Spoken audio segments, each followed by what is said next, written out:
Welcome back. Behind me are the famous Victorian Barracks. It's also the place of my latest purchase. Recently, we got called by a client based in WA who are contract builders, and they wanted to buy a place in South Yarra for their daughter. They were looking for something which was 2 bedrooms, 1 bathroom and a car spot, and they wanted something on the ground floor. They wanted something that wasn't on the ground floor, for security purposes. They didn't want to spend any money on the apartment. They wanted a dedicated car space, no capital expenditure, and ideally something close to the shops or tram where they could walk from the shops, and something that was fairly conveniently located, and a low-rise development, something 2 or 3 levels. They didn't want a concrete jungle or be part of a concrete jungle. And so we spent, that was our buyer's brief. We spent quite a bit of time looking at numerous properties in South Yarra, in Prahran, in Windsor, and we looked at over 20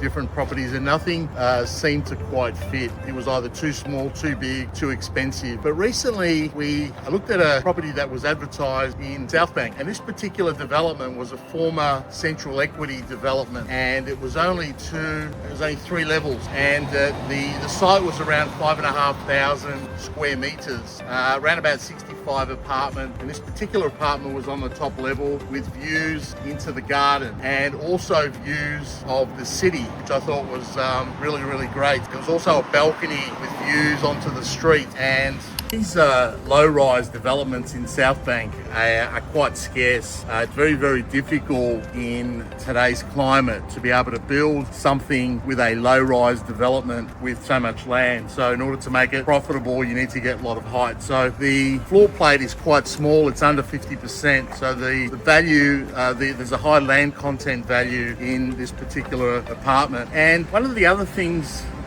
we wanted, which was part of our buyer's brief, was the purchasers didn't want to spend a lot of money on owner's court fees.